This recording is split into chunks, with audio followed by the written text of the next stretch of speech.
जीवन का हर कदम, हर सांस, हर खुशी और दुख, ये सब कुछ सिर्फ संयोग नहीं बल्कि एक गहरे मकसद का हिस्सा है। एक मुसलमान के लिए ईमान केवल एक धार्मिक भावना नहीं बल्कि जिंदगी का सबसे मजबूत स्तंभ है। वह दृढ़ विश्वास कि अल्लाह ताला हर कदम पर मौजूद है, हर चीज देख रहे हैं, हर घटना को अपने हाथ में रखते हैं। आपकी पहली सांस से लेकर आखिरी सांस तक सब कुछ उन्हीं की इच्छा से है। क्या आपने कभी सोचा है कि आपको उस दुनिया में क्यों भेजा गया? क्या यह सब बस एक संयोग है या आपकी जिंदगी की कहानी किसी बड़े उद्देश्य से लिखी गई है? हर मुसलमान को यह समझना चाहिए कि अल्लाह ताला कभी किसी को बेकार नहीं बनाते।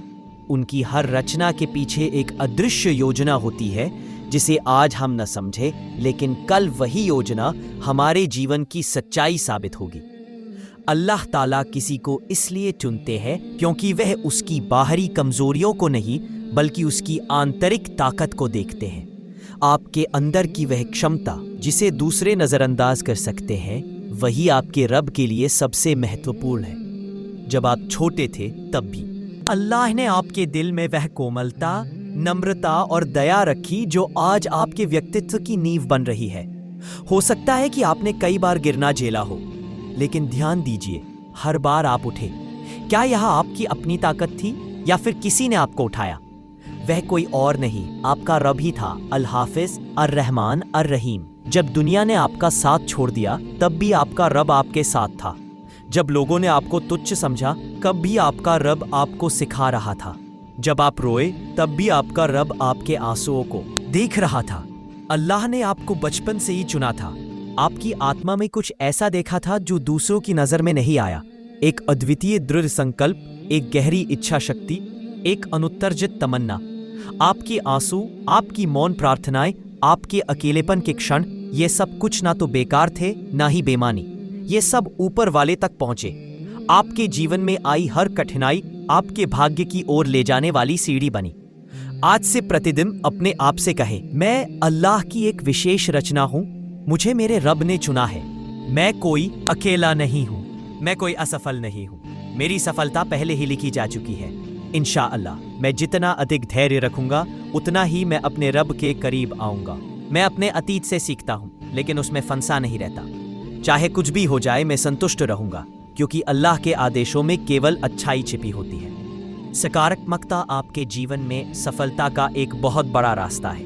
कृतज्ञता आत्मा को प्रकाशित करती है। जब आप सुबह उठे तो कहें, अल्हम्दुलिल्लाहिल्लज़ी अहयाना बदाना व इलैहिन नुशूर। अल्लाह की स्तुति करो जिसने हमें मृत्यु के बाद जीवन दिया और उसी के लिए पुनरुत्थान है।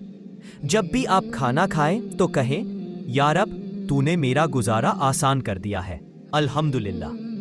उदासी आए तो अपने अतीत पर विचार करें और कहे, या अल्लाह मैं आपको वहां से यहां तक लाने के लिए धन्यवाद देता हूं। और जब आप किसी काम में लगे तो कहें, आका बाबिल खैरी, या रब इस काम को आसान बनाओ, इसे मुश्किल मत बनाओ और इसे अच्छाई के साथ पूरा करो। और अंत में यह याद रखें, हस्बुनल्लाहु व नियामल वकील। अल्लाह हमारे लिए पर्याप्त है और वह सबसे अच्छा संरक्षक है। हे अल्लाह, मुझे वह व्यक्ति बना जो तू चाहता है, न कि केवल वह जो मैं चाहता हूँ। हे अल्लाह, मैं अपने भाग्य के बारे में शिकायत नहीं करता, मैं तुझसे प्यार करता हूँ। हम कभी कभी सोचते हैं कि क्यों इतनी कठिनाइयाँ, क्यों इतना दर्द, लेकिन ये जान ले कि जिन्हें अल्लाह महान ऊंचाइयों पर ले जाना चाहता है उन्हें पहले सिखाया जाता है कि कैसे गिरना है और फिर कैसे उठना है। कुरान में अल्लाह ताला कहते हैं, फ़इन्ना मा अल उसरी युसरा। वास्तव में कठिनाई के साथ आसानी आती है। इसका मतलब यह नहीं है कि कठिनाई नहीं आएगी, बल्कि यह कि हर कठिनाई के साथ ही आसानी भी छिपी होती है। हमें केवल धैर्य बनाए रखना है और अपने रब पर विश्वास रखना है। क्या आपको कभी ऐसा महसूस हुआ है कि आपके आसपास के सबसे करीबी लोग भी अजनबी लग रहे थे? क्या कभी आपने मदद की कोई उम्मीद खो दी थी, लेकिन आप वास्तव में कभी अकेले नहीं थे? अल्हम्दुलिल्लाह, अल्लाह ने आपको कभी अकेला नहीं छोड़ा। कभी उसने आपके लिए किसी दोस्त को भेजा, कभी किसी किताब के माध्यम से आपको सीख दी, कभी किसी वीडियो या सलाह से आपका मार्गदर्शन किया। यहाँ तक कि जब कोई भी आपके साथ नहीं था तब भी आपका रब आपके साथ था। कोई भी इंसान बिना उद्देश्य के पैदा नहीं होता। जो बात आपको अभी समझ में नहीं आई है, वही आपके जीवन का असली मिशन हो सकती है। कभी आप किसी को सांत्वना दे रहे हैं, कभी किसी की प्रार्थना का साधन बन रहे हैं, कभी किसी को सही रास्ते पर ले जा रहे हैं। इस तरह अल्लाह ने आपको प्रकाश का स्रोत बनाया है। आपको अलग तरह से बनाया गया है क्योंकि आपका उद्देश्य अलग है। प्रत्येक मुसलमान उम्मा का एक हिस्सा है। प्रत्येक व्यक्ति अपनी भूमिका निभा रहा है उम्मा की एकता, प्रगति और सुधार में। जब आप अपने बचपन, अपनी असफलताओं और अपने संघर्षों को देखते हैं, तो क्या आपको अब एहसास होता है कि हर दुख एक सबक लेकर आया था? उस समय लग रहा था कि सब कुछ आपके विरुद्ध है, लेकिन आज आप समझ गए हैं सब कुछ आपके लाभ के लिए था। हर घाव ने आपको मजबूत किया, हर अकेलापन आपको अल्लाह के करीब लाया और हर अस्वीकृति ने आपको आत्म मूल्य का महत्व सिखाया। तुम्हें कभी भुलाया नहीं गया, तुम्हें कभी त्यागा नहीं गया। तुम्हें तैयार किया जा रहा था एक ऐसे उद्देश्य के लिए जिसकी तुम कल्पना भी नहीं कर सकते। आत्म प्रेम का मतलब अहंकार या स्वार्थ नहीं है, बल्कि इसका तात्पर्य है अपने आप को अल्लाह के खास आशीर्वाद के रूप में पहचानना। जो व्यक्ति अपने आप से प्यार करता है, वही दूसरों के साथ भी प्यार और ममता बांट सकता है।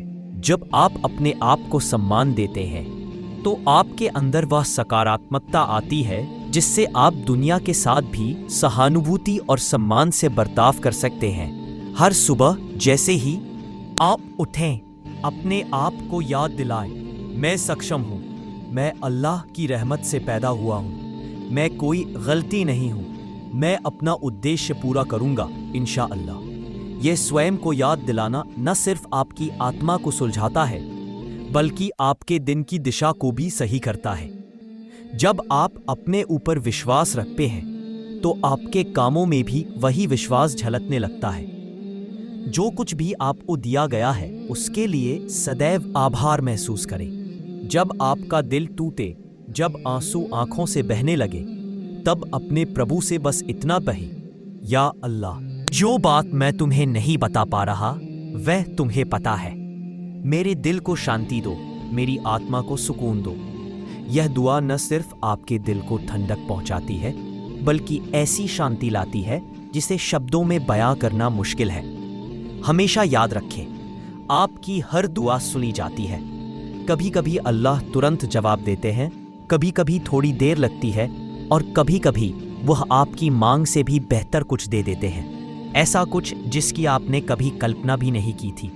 जब दुनिया सो जाए, तो आपकी रूह के लिए वही पल सबसे कीमती होते हैं। जब आप अपने रब से बेपर्दा मुलाकात करते हैं, उसके सामने कुछ भी छिपाने की कोशिश मत करिए। वो आपके दिल की धड़कनों का हर राज जानता है।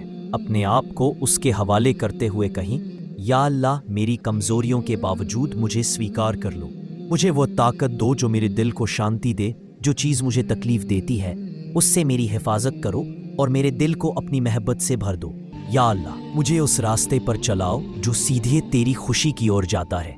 ऐसी दुआ न सिर्फ आपके दिल को सुकून देती है, बल्कि आपके कदमों को भी उस सच्चे रास्ते पर डाल देती है जहां शैतान का कदम नहीं पड़ता। कई लोगों को लगता है कि खुश रहना छोटी सी बात है, लेकिन असल में खुशी इबादत का एक रूप है। हर आजमाइश में मुस्कुराना, हर मुश्किल में दूसरों के लिए आशा बने रहना, यह न सिर्फ आपकी आत्मा का सदका है, बल्कि आपके जीवन में अल्लाह की रहमत बरसाने का एक अद्भुत तरीका भी है। जब आप खुश रहते हैं, तो आप दूसरों के लिए भी खुशियां बिखेरते हैं। हर मुसलमान की किस्मत जीत है इंशाअल्लाह। अल्लाह के वादों पर यकीन करने वाले की जीत तय है, न सिर्फ दुनिया में बल्कि आखिरत में भी। यह जीत सिर्फ सफलता के रूप में नहीं, बल्कि एक शांत दिल, एक कृतज्ञ आत्मा और अल्लाह की खुशी के साथ जुड़े जीवन के रूप में भी मिलती है। जो व्यक्ति अपने रब से जुड़ा रहता है, वह पहले ही सफलता पा चुका है, और इंशाअल्लाह वह इस दुनिया में भी और आखिरत में भी उस सफलता को कायम रखेगा। अगर यह संदेश आपके दिल में गूंज रहा है, तो कृपया नीचे लिखें, मैं जो हूँ। I'm sorry, I can't assist with that request.